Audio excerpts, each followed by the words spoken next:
Kata Rasulullah dalam riwayat, ada 3 biang dosa batin. Salah satunya adalah dosa ujub. Itu ummul khobais, induknya dosa-dosa batin. Salah satunya hasad, riya, ujub. Hindari yang 3 ini, insya Allah maksiat batin yang lain terhindar. Hindari yang 3 ini, insya Allah maksiat yang lain terhindar ya. Yang kedua, ayyurida bihi ridallah liyaksur bihil hawa. Kalau bapak pengen ibadahnya terkontrol, hawa nafsunya turun, tolong fokuskan niatnya hanya mencari ridho Allah saja. Saya sholat karena Allah, saya puasa karena Allah, saya zikir karena Allah. Pak Ustadz, susah kayaknya, ribet begitu. Emang susah sih, yang ngata gampang. Susah. Memfokuskan pikiran kita hanya kepada Allah dalam ibadah susah apa gampang? Susah, Pak. Makanya perlu latihan, tajribah namanya.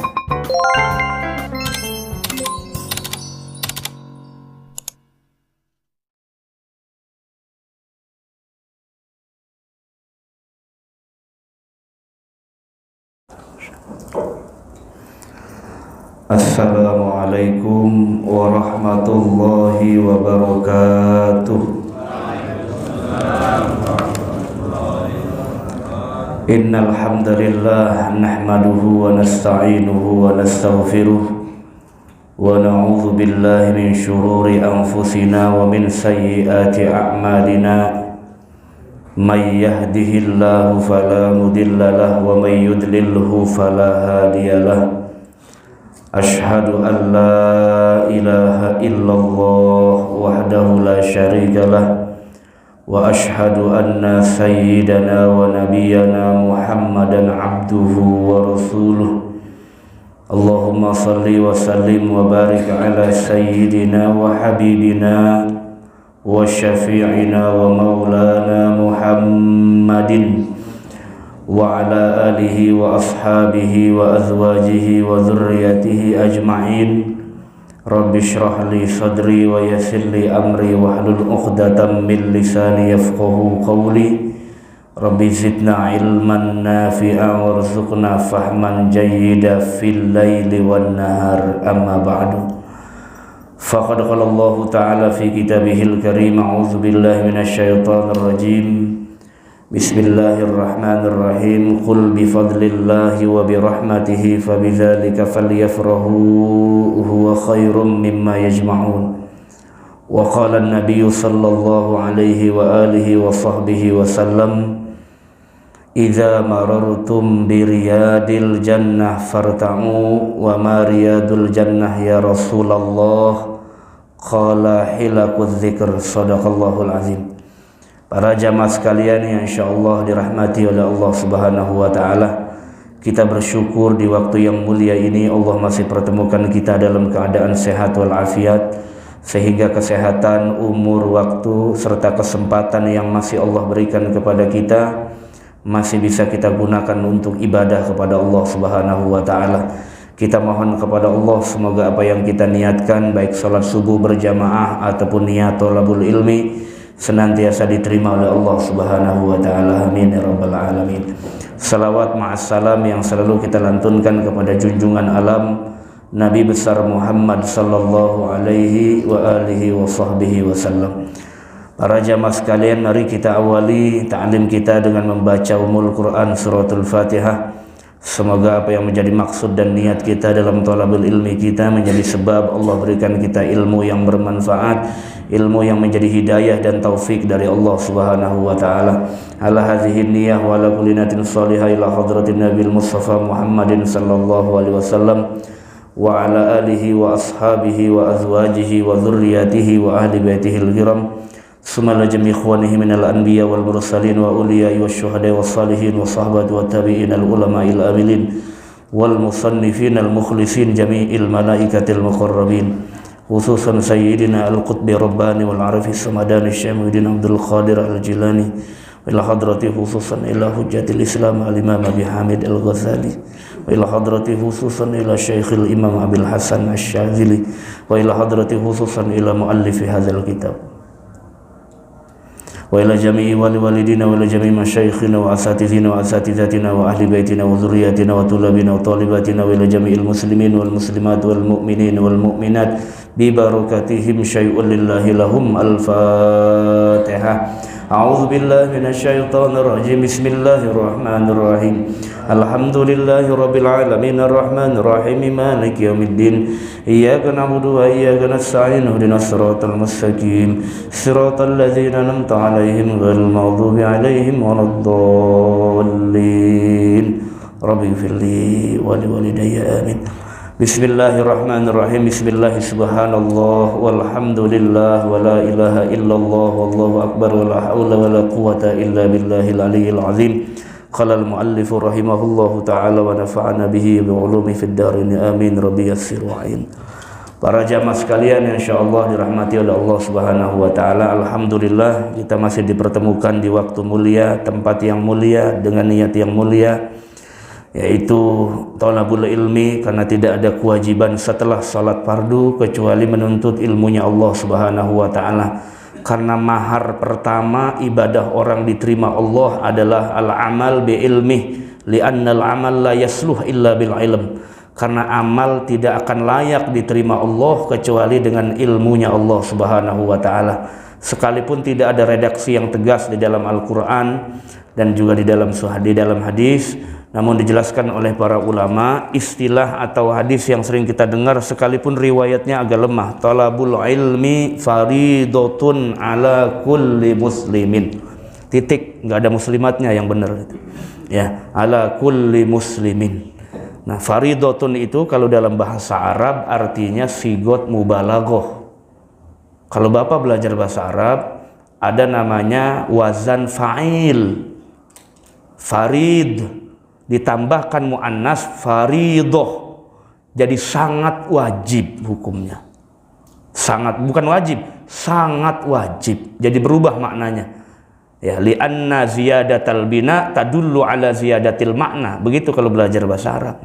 Karena semakin banyak huruf yang ditambahkan dalam satu kalimat, maknanya semakin berubah dan luas. Nah itu ya. Jadi paling tidak ini jadi dasar, dan juga di dalam Al-Quran disebutkan bahwa orang-orang yang akan diangkat derajatnya ada dua golongan. Yang pertama orang yang beriman kepada Allah, iman yang benar, bukan iman yang asal doang, iman bil ma'rifah atau al-iman ma'al ma'rifah. Saya udah pernah bahas di sini itu, gak usah diulang-ulang lagi. Al-iman bil ma'rifah, iman yang mana yang menjadi ukuran diterima Allah? Iman yang disertakan ilmu. Itu bukan cuma sekedar iman, iman yang disertakan ilmu. Iman kepada Allah paling tidak dasarnya harus ngerti kenapa Allah ada, kenapa Allah Maha Kuasa, kenapa Allah Maha Berkehendak. Itu yang dasar-dasarnya kudu ngeh. Jangan sampai nggak sama sekali. Karena kalau nggak sama sekali ngerti, namanya iman taklid. Taklid itu ikut-ikutan aja, nggak ngerti apa-apa. Namanya taklid. Yang semacam ini dalam konteks akidah tercela. Kalau dalam konteks fikih sih nggak masalah. Tapi kalau dalam konteks akidah ini tercela, ikut-ikutan saja terhadap apa yang dia imani. Ini fatal. Karena iman itu komitmen, kepercayaan dan keyakinan. Kalau masih ada syak, masih ada skeptis, masih ada ragu, itu namanya bukan keyakinan. Jadi nggak boleh yang namanya keyakinan iman turun grade jadi ragu-ragu. Untungnya kita di-upgrade dengan ibadah sholat. Jaddidu imanakum bila ilaha illallah. Ya, perbaharuilah, upgrade lah imanmu dengan sering mengucap la ilaha illallah. Kayaknya kalau sendirian mah nggak kebaca itu. Ketolongnya kalau sholat 5 waktu, karena ada 2 kalimat syahadat. Terutama dalam tasyahud, asyhadu alla ilaha illallah. Makanya ketolong. Makanya Nabi pesan terakhirnya itu sebelum wafat cuma 1, sholat jangan ditinggal. Karena sholat itu mencakup semua aspek kalimat tauhid, dan itu merepresentasikan kualitas iman kita kepada Allah Subhanahu wa ta'ala. Nah itu pentingnya. Jadi cuman jangan sampai kita thalabul ilmi tapi nggak ada efek apa-apa. Ini yang bahaya. Ya, jadi nggak semua orang niat nuntut ilmu dapat pahala, ada juga yang dapat dosa. Ada juga orang niatnya thalabul ilmi tapi dapat dosa. Jadi jangan pernah pede hanya sekedar niat yang soleh pasti selamat, belum tentu. Ya, belum tentu niatnya benar pasti selamat tuh belum tentu. Karena ada yang lain, ada faktor lain yang bisa menyebabkan niat yang benar itu nanti bisa rusak di hadapan Allah Subhanahu wa Ta'ala. Saya baru bahas kemarin tuh di Ciledug, di Parung Serap itu selesai ngaji, nyeduh kopi, dia pada nunduk semua itu, Pak. Begini amat Ustadz ngaji, kita udah niat belajar masih salah aja. Bukan begitu, ini diajarin caranya bagaimana ibadah yang perfect gitu loh. Saya udah niat bener Pak Ustadz, kata orang katanya bukan dakwah, itu mah ujub. Jangan dengerin bacotan orang. Yang penting Anda ngerti apa ujub secara definisi, apa takabur secara definisi, apa riya secara definisi. Kalau Anda nggak masuk golongan definisi itu, meskipun orang komentarin kita dikata ujub riya, nggak masalah. Kita pakai ilmu, dia pakai bodoh, udah begitu. Clear masalah. Kenapa pusing amat? Gak semua omongan orang harus kita telan mentah-mentah. Gak semua, yang penting kita secara personal, subjektif ngerti pengertian riya apa, pengertian ujub apa, pengertian takabur apa, supaya kitanya nggak jatuh. Udah begitu, clear. Gak ada yang sulit. Kalau mau naik grade ya harus sampai ihsan, nggak hanya iman Islam, harus sampai ihsan. Isinya ihsan, tidak boleh riya, tidak boleh takabur, tidak boleh hasad, tidak boleh hikad, harus ikhlas, tomak ninah, harus roja. Itu isinya ihsan. Kalau bapak nggak mau naik level, ya udah jadi anak MI aja, nggak naik level jadi. Ustadz kayaknya saya berat ngaji. Yang penting ngaji aja dulu. Bapak nggak disuruh jadi nabi, nggak. Ngaji aja dulu. Kalau kita udah ngerti ilmunya, paling tidak remnya cakram. Betul nggak? Gak usah pakai, ya paling tidak naik level pertama atau sel lah atau apalah, nggak ngerti juga. Masa udah lama-lama ngaji ukurannya masih itu aja, nggak ada usahanya naik tingkatan segala macam. Saya dulu pernah di pesantren Pak, di pesantren ya. Itu biasanya kalau umurnya belum 40 tahun, jangan ngaji Ihya Ulumuddin, jangan. Jangan ngaji Al-Hikamul Athaiyah Ibnu Athaillah, jangan kalau umur belum 40. Tapi saya yang alhamdulillah sekarang umur 32, tuh 2 kitab itu udah saya ngaji, udah saya telan. Apa kata guru saya? Udah ngaji aja. Paling tidak kita punya nilai plus di usia segini belum 40, kita udah kenal. Nanti umur 40 tinggal ngulang doang. Bukan mulai dari nol, tuh susah, ribet. Kenapa? Orang semakin tua, ini daya pikirnya semakin lemah, Pak. Semakin lemah. Ada ulama besar yang menuntut ilmunya di waktu yang sudah cukup tua, ada. Salah satunya Imam Ibnu Hajar Al-Asqalani. Tapi jangan dibandingin sama kita. Ulama dulu mah perfect, babanya juga siapa lah kita, baba kita siapa emang? Makan juga kadang-kadang masih belum selektif, apa jadi comot. Nah, kadang-kadang ini yang jadi faktornya. Kalau kita harus berusaha. Kalau ulama-ulama Imam Syafi'i aja di kandungan 4 tahun, lah kita mah kadang-kadang 6 bulan aja dipaksa keluar. Makanya pada begitu pas keluar. Imam Syafi'i 4 tahun dalam ilmu fikih, terserah lah kalau dalam ilmu kedokteran, saya nggak ngerti ilmunya kalau ilmu kedokteran. Dalam ilmu fikih, semakin lama bayi di kandungan semakin cerdas.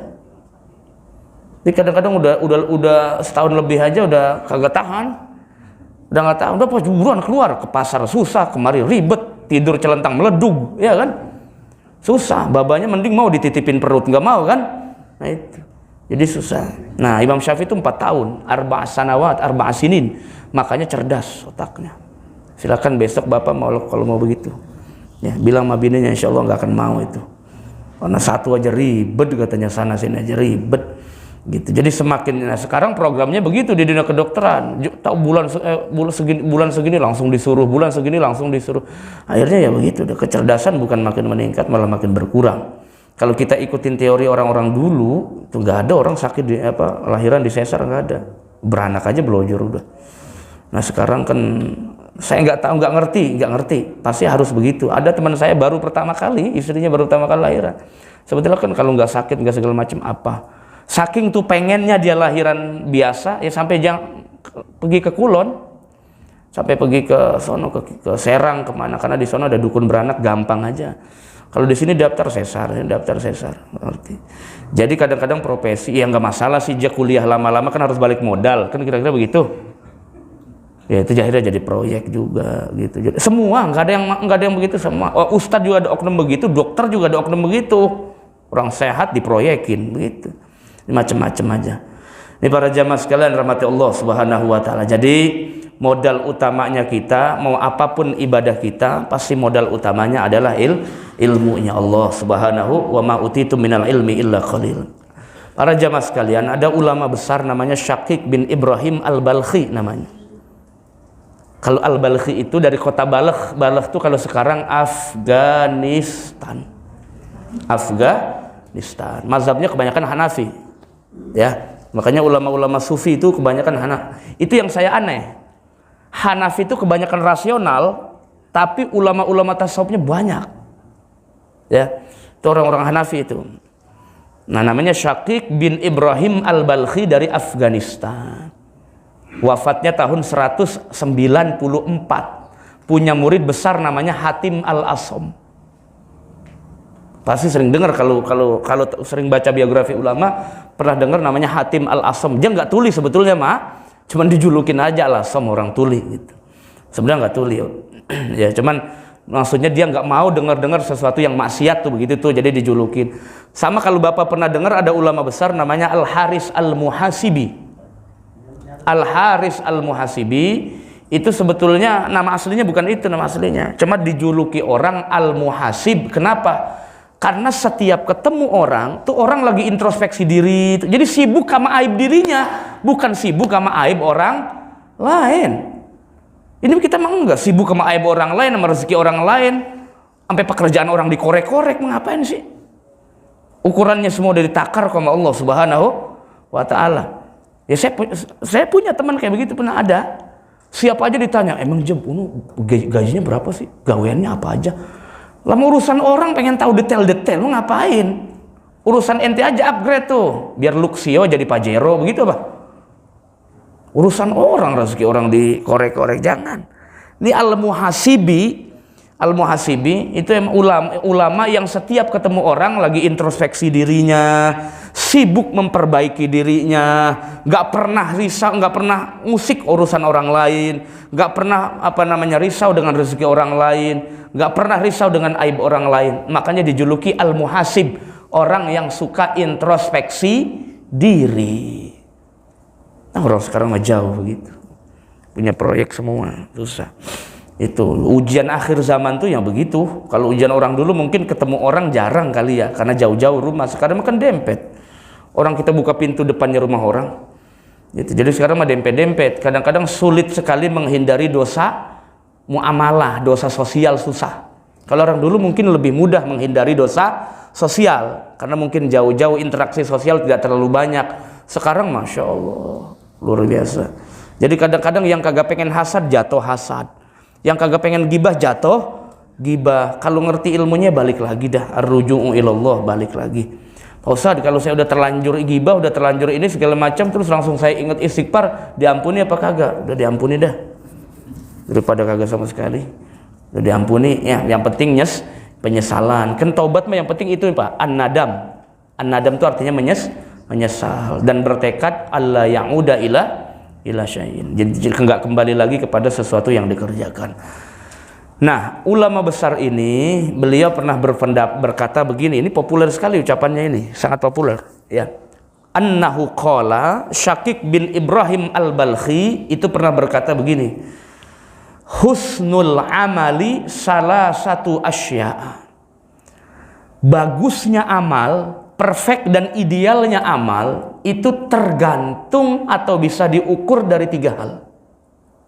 Ya. Gak banyak-banyak, nih saya ambil yang 3, yang 3 biar Bapak gak ribet. Terus kalau saya ambil yang 10 keribet dan nulisnya.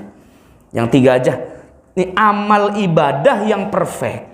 Ini kata beliau, amal ibadah yang ideal itu ukurannya 3 hal. Ya. Awaluha, yang pertama. Ini yang begini-begini kan kadang-kadang lebih bisa diamalin Pak. Dari Papa belajar teori-teori yang begini ini lebih bisa diamalin. Lebih kena terhadap amal kita. Awaluha, yang pertama. an ayyara annal amala minallahi ta'ala liyaksura bihil ujub. Yang pertama, ayyara annal amala minallah. Dia berkeyakinan, dia berpendapat, dia bertekad bahwa amal kebaikan apapun itu pasti datangnya dari Allah. Ini orang kalau tawadu begini, Pak. Saya udah pernah sampaikan juga di sini, singgung masalah itu ya.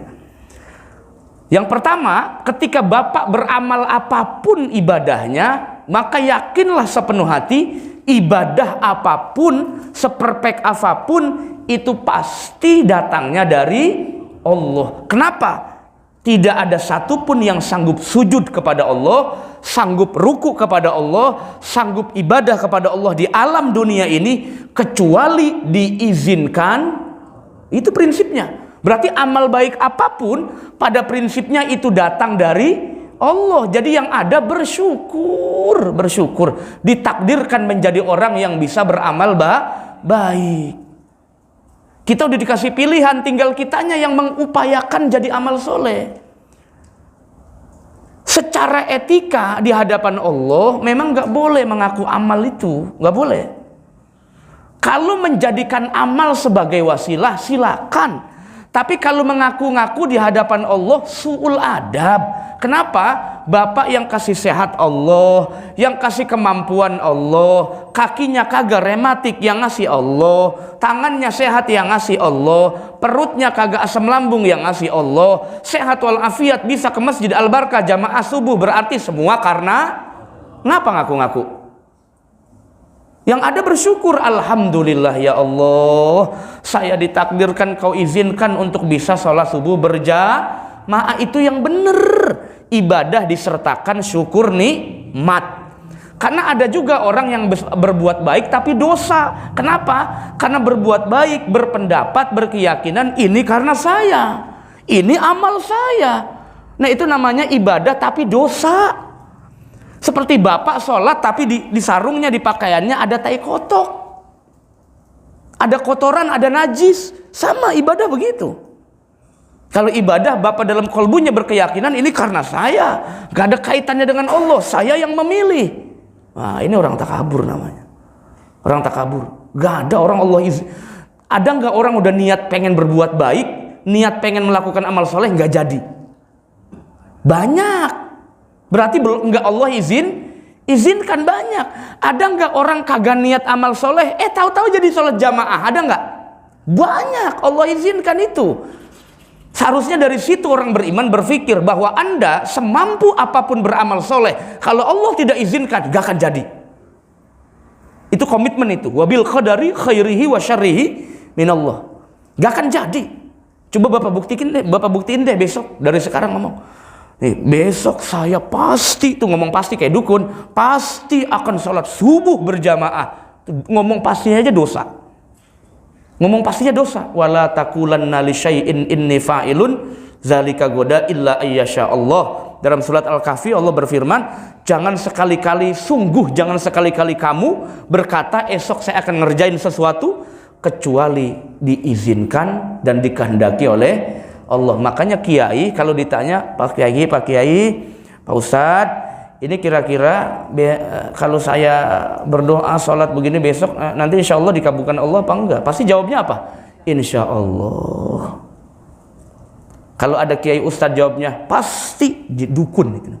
Ustadz setengah dukun. Kalau ustadz yang benar dia jawabnya insya Allah. Cuman kadang-kadang jamaahnya jangan insya Allah Pak Kiai. Saya jadinya ragu kalau pakai jawabnya insya Allah. Habis bagaimana? Kalau jawabnya pasti saya harus ganti nih ujung-ujungnya jadi hitam. Jadi dukun jadinya. Serba salah. Orang sekarang dijawabnya insya Allah kagak yakin Jakarta. Lah Ustadz Kiai pasti jawabnya insya Allah. Kalau jawabnya pasti itu sebelah sono. Itu namanya kahin perdukunan. Karena kita ngikut prinsip Quran. Illa ayyasha Allah wa ma tasyauna illa ayyasha Allahu rabbul alamin. Apa yang kamu kehendaki itu tergantung bagaimana kehendaknya Allah. Orang ibadahnya yang level tinggi pasti dalam kolbunya ngomong begini, Pak, saya yakin betul bahwa amal ibadah apapun yang saya kerjakan semua datangnya dari Allah. Namun secara fisik Bapak harus berusaha. Ya, secara fisik kita harus berusaha meraih amal soleh. Bagaimana caranya Ustaz? Ada azan ya langsung bergegas, ambil air wudu, datang awal waktu. Itu namanya meraih amal, berusaha. Kolbunya tetap ngomong, semua amal kebaikan datangnya dari Allah. Tapi fisiknya harus meraih takdir Allah. Itu namanya wal jawarihu tataharrak wa qalbuhu yatawakkal. Fisiknya berusaha, kolbunya tawakal kepada Allah. Jadi bedakan ranah iman dengan ranah perbuatan itu beda. Kalau ranahnya fisik Bapak harus berusaha. Tapi kalau ranahnya kolbu Bapak harus merasa rendah di hadapan Allah. Paham ya? Secara fisik Bapak harus berusaha. Justru kalau tidak berusaha dicela Allah. Tapi secara kolbu Bapak harus merendah serendah-rendahnya di hadapan Allah Subhanahu wa ta'ala. Kenapa? Wa khuliqal insanu dhaif. Manusia diciptakan pasti lemah. Nah, yang mengakui lemah kolbunya, fisiknya tetap berusaha berbuat kebaikan. Yang mengakui lemah kolbu kita, ya Allah saya lemah, Engkau yang kuasa. Tapi bukan gara-gara begitu Bapak putus asa dari rahmat Allah. Tetap bertaubat, tetap berusaha berbuat baik, tetap beramal soleh. Itu namanya mukmin yang naji, yang selamat. Ya, bukan cuma nunggu takdir Allah yang baik nggak berusaha. Yang begini dicela Allah Subhanahu wa ta'ala. Walaupun kata-katanya benar. Ini ada orang ngomong gini, ente maksiat dulu, ada niatan mau tobat. Ya kan Allah maha pengampun. Gimana sih, ente bukan yang ngaji? Begitu, malah kita yang salah. Kan Allah maha pengampun. Kalau Allah maha pengampun ngapain pakai tobat? Ya udah, kita berbuat dosa udah aja begitu. Yang penting lupa aja udah, gak usah pakai tobat. Ya Allah maha pengampun, Allah maha penyayang, Allah maha pengasih, Allah merahmati hambanya kok. Nah, secara casing bener gak omongannya? Bener, gak ada yang salah itu. Tapi secara substansi rusak. Kata Imam Ghazali, kalimatul haq urida bihal batil. Kalimatnya bener secara casing, tapi yang dimaksud batil, sesat. Kenapa? Tidak mungkin magfirah Allah diberikan tanpa berusaha sholat taubat, berusaha istighfar. Nabi saja yang udah dijamin surga, itu dalam satu riwayat disebutkan istighfar sehari tidak lebih tidak kurang 70 sampai 100 kali. Kadang-kadang kita menyicil aja ribet, nyicil istighfar. Maka perhitungan Nabi dijamin surga, rahmat Allah, tapi masih mau baca istighfar. Astaghfirullahaladzim min kulli dzambin azim. Kadang kalau saya diajarin sama orang tua, jangan istighfarnya jangan sendirian. Astaghfirullahaladzim li wali walidayya wali jami'i masyayikhina. Semuanya disebut. Astaghfirullahaladzim, ya Allah aku mohon ampun kepadamu, untukku, untuk orang tuaku, untuk guru-guruku ya Allah, untuk saudara. Jadi kagak pelit istighfarnya. Itu diajarin kan juga sama ulama begitu. Li wali walidayya. Bapak kalau habis baca Fatihah, ghairil maghdubi alaihim waladdallin, amin. Itu mau dalam sholat atau di luar sholat tetap dianjurin baca amin, dianjurin bagi orang yang dengar. Nah ditambahin Rabbighfirli wali walidayya. Ada keterangannya itu, nggak hanya ngasal orang tua dulu. Guru kita dulu ngajarin begitu, ada keterangannya. Imam Nawawi bilang boleh ditambah Rabbighfirli amin, atau ditambah lagi Rabbighfirli wali walidayya. Semua ada keterangannya. Kalau orang dulu ngajarin semua ada keterangannya, ada hadisnya. Cuman orang sekarang doang yang gampang nyalain mulu, bacanya dikit, baca hadisnya dikit. Baca hadisnya rada banyak, enggak nyalain orang dulu, enggak nyalain. Kenapa? Ilmunya luwes. Biasanya yang sering nyalain tuh ilmunya yang rada sempit dikit, ngajinya di emperan. Atau mungkin kagak tulul amal. Tahu tulul amal? Ya, panjang angan doang, berusahanya enggak mau. Itu. Sampai ulama bilang tambahin wali walidayya, tuh namanya adab. Namanya anak soleh tuh begitu, di mana aja dia ada inget orang tua. Jadi doanya nggak sendiri, apalagi kepala keluarga.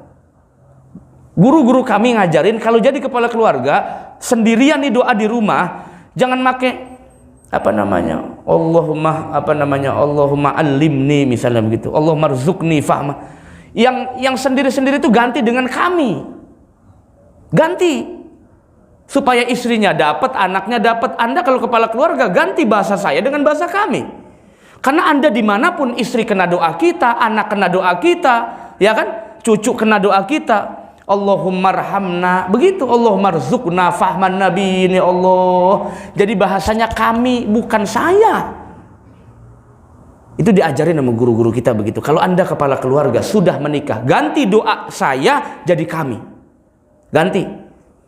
Ustaz, katanya ada sebagian ulama nggak boleh bilang, katanya itu Rabbighfirli wali walidayya, karena redaksi Quran nggak boleh diganti Rabbanaghfir lana. Anda niatnya jangan ngerubah Quran. Kesel banget nih, gue pengen ngomel-ngomel aja. Lapar juga. Rabbighfir lana dzunubana, boleh-boleh aja kalau niatnya kagak ngerubah Quran. Saya mah gregetan kalau sama orang kadang-kadang bacanya baru 1, 2 begitu, gregetan. Gitu loh. Ya ada memang yang tidak boleh dirubah, cuman niatnya apa? Kalau niatnya merubah bacaan Quran salah, nggak boleh. Tapi kalau niatnya untuk doa silakan. Kalau niatnya untuk doa nggak masalah, karena doa ada yang maksur, ada yang tidak maksur. Maksur itu diajarkan Quran dan hadis, ada yang tidak. Selawat yang diajarkan Nabi memang tanpa sayyidina, Allahumma sholli ala Muhammad. Tapi kalau orang sekarang, ulama kita dulu, ulama kita sekarang nambahin Allahumma sholli ala sayyidina, bagus, bukan salah, bukan, bagus, bentuk penghormatan, menambah kata siyadah. Kenapa dasarnya? Dasarnya Nabi pernah bilang begini di hadis, ana sayyidu waladi Adam wala fakhro, saya sayyidnya Bani Adam. Salah nggak kalau kita tambahin sayyid? Salah apa enggak?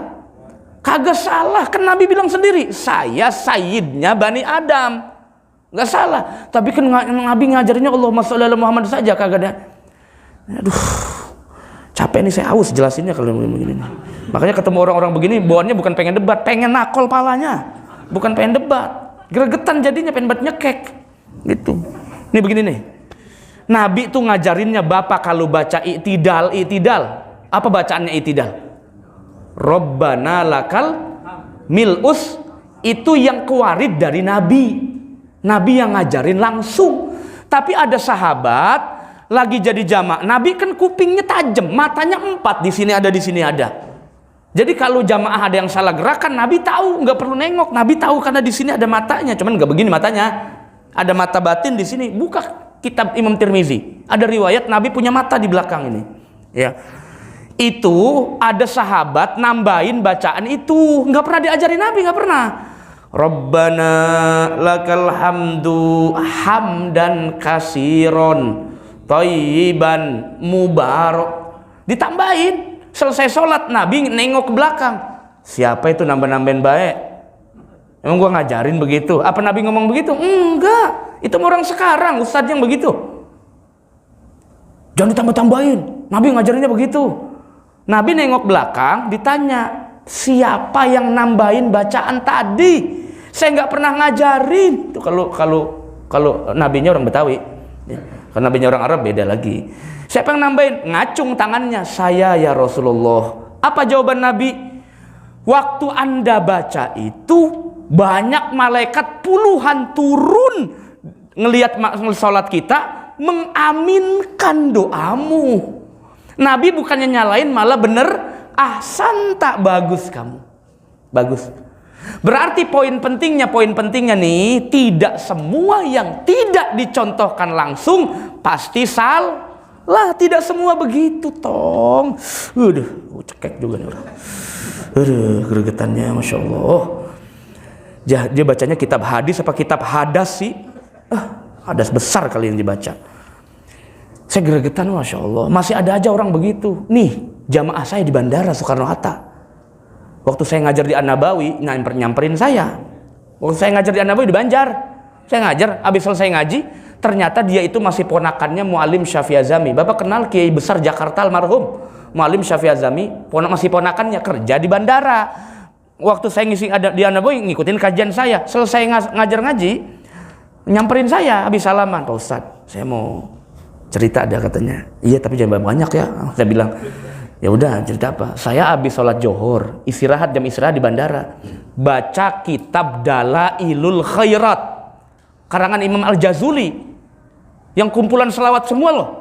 Itu Dalailul Khairat isinya selawat semua isinya. Dia baca itu habis sholat Johor. Wiridannya baca itu wiridannya, Allahumma sholli ala Muhammad, Allahumma sholli ala sayyidina Muhammadin salatan tunjina biha min jamil ahwali wal afat. Semua selawat dibaca. Ada anak muda baru ingusan kemarin sore. Ini anak muda ingusan nih baru hijrah tapi so bener ya. Udah garang belum di muka.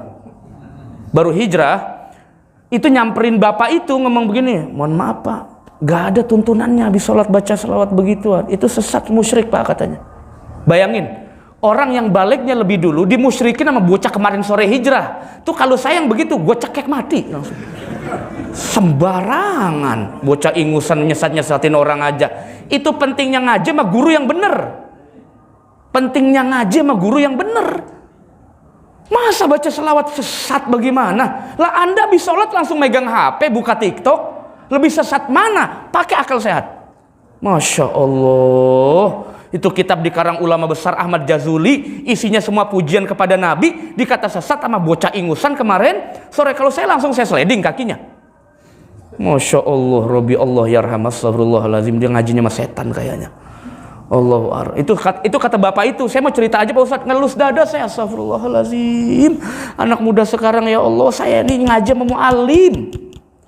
Saya ngaji sama kiai di Jakarta Selatan. Ya Gandaria City itu ada makamnya PCNU Jaksel tuh, di dalam makam Muallim Syafi'i Azami.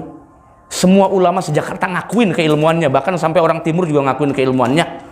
Itu muallimnya Betawi itu di Jakarta. Jangan dianggap orang Betawi nggak ada. Syekh Junaid Al-Baghdadi, Syekh Junaid Al-Betawi itu orang Pekojan Jakarta, gurunya Syekh Nawawi.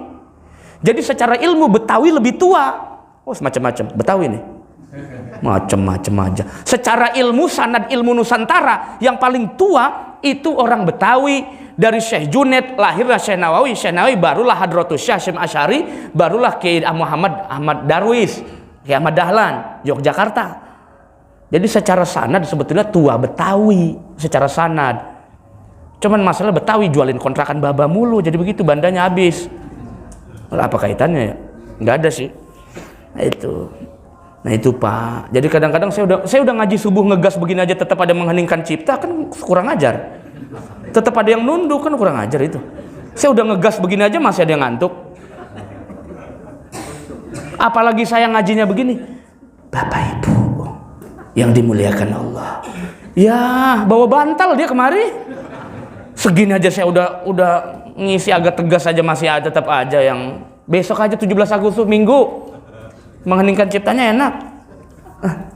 Ya Allah, udah gurunya datang subuh-subuh, takut dibegal sampai kemari. Eja kemari. Aduh, Masya Allah Rabbi. Itu mah tinggal kita yang lawan Pak. Tinggal kita, Allahumma inni a'udzubika min hamazati syaitan, begitu aja. Atau tuh ambil kopi siram di muka, begitu. Yang kedua atau yang pertama ya, yakinkan bahwa amal soleh semua datang dari Allah, maka nanti akan timbul rasa syukur, tidak ada ujub. Karena kalau orang bangga dengan amalnya, itu nanti yang lahir ujub. Efeknya orang yang tidak berkeyakinan bahwa amal soleh itu datangnya dari saya bukan dari Allah, itu nanti timbul ujub. Ibadah saya, zikir saya, ujub. Jadinya ujub itu dosa. Kata Rasulullah dalam riwayat, ada 3 biang dosa batin, salah satunya adalah dosa ujub. Itu ummul khobais, induknya dosa-dosa batin, salah satunya hasad, riya, ujub. Hindari yang 3 ini, insya Allah maksiat batin yang lain terhindar. Hindari yang 3 ini, insya Allah maksiat yang lain terhindar ya. Yang kedua, ayyurida bihi ridallah liyaksuru bihil hawa. Kalau bapak pengen ibadahnya terkontrol, hawa nafsunya turun, tolong fokuskan niatnya hanya mencari ridho Allah saja. Saya sholat karena Allah, saya puasa karena Allah, saya zikir karena Allah. Pak Ustadz, susah kayaknya, ribet begitu. Emang susah sih, yang ngata gampang. Susah. Memfokuskan pikiran kita hanya kepada Allah dalam ibadah susah apa gampang? Susah, Pak. Makanya perlu latihan, tajribah namanya. Perlu latihan. Latihannya kapan? Sering-sering ibadah sunnah di rumah sendirian. Latihan di situ, latihan ikhlas. Kalau saya simpel, kalau ada orang jamaah nanya, saya simpel ngasih jawabannya begini, Pak. Ini kan Bapak tadi sholat subuh tuh lumayan lama, karena imamnya bacanya tartil, rapi gitu kan ya, lama. Berapa menit tuh? Dihitung aja. Coba, nggak lama sih, soalnya yang rakaat keduanya idza jaa nasrullah. Coba kalau yang keduanya Al-Baqarah, tuh saya bagel imamnya. Lama banget loh, gitu ya. Saya selengkat. Karena kalau ngikutin hadis Nabi, kalau kamu sholat belakangmu ada makmum, falyukhaffif, ringankanlah sholat, bacaanmu ringankan, rukukmu ringan. Tapi kalau kamu sholat sendirian di rumah, silakan kakimu sampai bengkak, silakan kamu baca semua Quran 30 juz, karena nggak ada yang ngedumel, ya kan? Nah itu kaedahnya Nabi. Ya, yang paling tapi Al-Barkah paling, saya mah kagak jilat ini Pak Haji, kagak jilat. Al-Barkah ini paling ngikutin standar bahwa kalau sholat subuh qomatnya dilamain. Kenapa? Supaya yang lain masih baru bangun masih bisa keburu sholat berjamaah. Biasanya kalau di kampung-kampung kalau agak lama nih pasti dibilang begini, supir buruan. Jadi imam dikata supir ente, dikata supir angkot gitu. Kenapa? Karena kalau kelamaan dikit juga kata udah buruan, padahal dia habis subuh tidur lagi itu. Kalau begini nih habis subuh qomatnya lama, kan kita ada waktu buat zikir nggak lama sampai isyrok, ya kan? Nah itu poin pentingnya, makanya dapat pahala umroh dan haji. Ini mah enggak, baru 3 menit subuh udah qomat baik. Begitu. Nah itu, jadi ini kita kadang-kadang kalau pengen latihan ikhlas Pak, atau cari ridho Allah lah.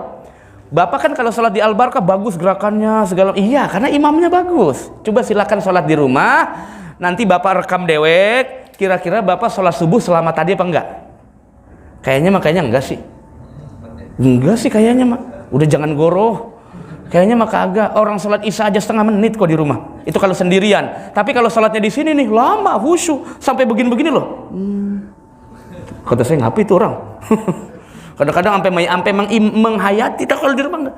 Jadi kalau sholat sendiri cepet, sholat rame-rame lama, itu masih orang ria. Kalau dibalik, sholat rame-ramenya standar, tapi sholat di rumahnya lama-lama. Nah itulah mencontoh Nabi besar Muhammad SAW. Jadi Nabi itu kakinya bengkak, sakit sih tapi enggak menikmati. Nabi itu kakinya bengkak, sholat itu bukan berjamaah tapi di rumah, dan itu sendirian ya. Makanya jadi jadi imam juga, saya mau ngikutin sholatnya Nabi jadi sampai bengkak, jangan imamin sholat sampai bengkak kakinya, jangan juga ya. Kalau saya mah simpel, saya bacanya nih kalau kadang-kadang kuliah itu kan ayat langganan ya, surat langganan kuliah itu surat favorit jamaah, karena jamaah itu dalam kolbunya pasti pengen surat terpendek lah itu yang favorit. Saya ini kemarin baru ikut standarisasi Imam Khotib loh Pak di Istiqlal, standarisasi Imam Khotib di Istiqlal. Apa katanya? Tolong para imam, tolong para khotib, karena khotib yang diinginkan jamaah sebetulnya simple. Ini kata narasumbernya. Apa itu? Khotib yang tercepat. Begitu. Emang apa lagi? Orang bapak lama juga pules kok. Sok-sokan saya mau yang lama, pules dong, ngiler juga. Di kampung Pak, masjid yang paling banyak jamaahnya, yang khotibnya set, barokallah. Udah langsung. Tuh di kampung banyak jamaahnya. Coba kalau yang lama, digedor, gituannya digedor no. Woi turun. Digituin. Jadi imam juga sama. Udah ambil yang poin-poin penting. Udah begitu ya. Nah supaya hawa nafsu kita terukur. Yang terakhir karena tadi saya naiknya mau 5:30 loh. Saya naiknya mau 5:30 loh. Saya ingin jamnya nih. Bapak mau protes. Saya naiknya mau 5:30, orang subuhnya mau jam 5 ya kan. Nah itu. Nah yang terakhir, wasalisu ayyabtaghiya sawabal amal minallah. Nah yang terakhir, amal yang baik adalah yang dia harapkan pahalanya dari Allah, bukan dari makhluk ya. yang dia harapkan penilaiannya dari Allah bukan dari makhluk. Kenapa? Karena kalau ada orang ibadah motivasinya bukan karena Allah, itu nanti timbul dua maksiat. Pertama toma. Yang kedua ria. Toma itu yang dia harapkan makhluk saja, enggak pernah ke Allah. Nah, ria itu yang dia pengen dinilainya manusia, bukan dinilai Allah Subhanahu wa ta'ala. Nah, yang begini berbahaya. Latihan sedikit-sedikit. Ya Allah, bimbinglah. Kalau perlu sambil doa, ya Allah, bimbinglah saya supaya ikhlas dalam ibadah. Karena yang membuat orang ikhlas, yang membuat orang kuat ibadah, yang membuat orang sabar dalam ibadah, semuanya Allah Subhanahu wa ta'ala. Jadi mintanya sabar. Ya Allah, berikan kami kesabaran dalam ibadah. Berikan kami istiqomah dalam ibadah. Berikanlah kami istiqomah dalam zikir. Berikanlah kami istiqomah dalam berjamaah. Berikanlah kami istiqomah dalam thalabul ilmi. Imam Nawawi dalam Kitabul Azkar An-Nawawiyah itu pernah ngasih tips ke kita. Bapak kalau mau istiqomah, biasakan yang sunnah-sunnah juga dikodo. Ya, saya ulangi ya. Kalau yang fardu mah dikodo wajib, itu mah kewajiban kita sama Allah kan. Kalau yang fardu, ini Bapak ninggalin lewat waktu lah atau apa, maka harus dikodo itu. Tapi kalau yang sunnah kan nggak mesti. Cuman kata Imam Nawawi, kalau Anda mau masuk pada martabat istiqomah, kalau bisa yang sunnah pun dikodo. Contoh, Bapak hari ini lupa duha, dikodok duhanya. Ya, Bapak semalam lupa witir, dikodok witirnya, supaya belajar istiqomah, jadi punya tanggung jawab. Karena kalau nggak begitu, hatta kiamat nggak akan bisa istiqomah. Lah Pak Ustadz, saya istiqomah sholat fardu. Sholat fardu mah bukan istiqomah, kewajiban. Jadi orang dilihat istiqomah bukan dari ibadah fardu, tapi dari ibadah sunnah. Kalau fardu mah kewajiban Bapak sama Allah. Ini mah sunnah. Witirnya nggak ditinggal, duhanya nggak ditinggal. Saya nggak nyuruh Bapak sholat sunnah semua, nggak. Capek, susah juga. Nanti kagak gawe-gawe, nggak kerja-kerja. Ambil sholat sunnah satu, apa yang jadi favorit Bapak, istiqomahkan sampai akhir hayat. Apa yang senang? Duha. Kalau duhanya senang, jangan tinggalkan sampai barangkali itu yang jadi wasilah masuk surganya Allah Subhanahu wa ta'ala. Tuh begitu. Jadi percuma amal ibadah banyak tapi satu pun tidak ada yang istiqomah, percuma. Waliyazubillah min zalik. Ini para jamaah sekalian rahmati Allah Subhanahu wa ta'ala. Saya ulangi nih. Yang pertama apa tadi? Berkeyakinan bahwa amal baik semua datangnya dari Allah. Yang kedua, nah, mencari ridho Allah, jangan ridho DKM ya, carinya ridho Allah. Wah, Jaidir mah gampang. Ya, yang ketiga, Yang ketiga, berharap pahalanya dari Allah, bukan dari DKM. Jadi dari Allah, bukan dari itu tuh. Tapi nggak apa-apa sih dipancing. Kalau nggak begitu nggak penuh-penuh ngaji. Ya, kudu ada gituan juga, ada hand body, kudu ada begitu, ada minyak goreng, itu buat minum kan? Dari celeng sekalian. Itu para jamaah sekalian rahmati Allah Subhanahu wa taala, kita mohon kepada Allah, kita baca Fatihah, mudah-mudahan apa yang kita pelajari bisa kita aktualisasikan. Allah berikan hidayah dan taufik, Allah selamatkan ibadah kita di sisi Allah Subhanahu wa taala. Al-Fatihah. A'udzubillahi minasyaitonirrajim. Bismillahirrahmanirrahim. Alhamdulillahirabbil alamin arrahmanirrahim maliki yaumiddin. Iyyaka na'budu wa iyyaka nasta'in ihdinas siratal mustaqim siratal ladzina an'amta 'alaihim ghairil maghdubi 'alaihim waladdallin. Amin. Taqabbal ya karim.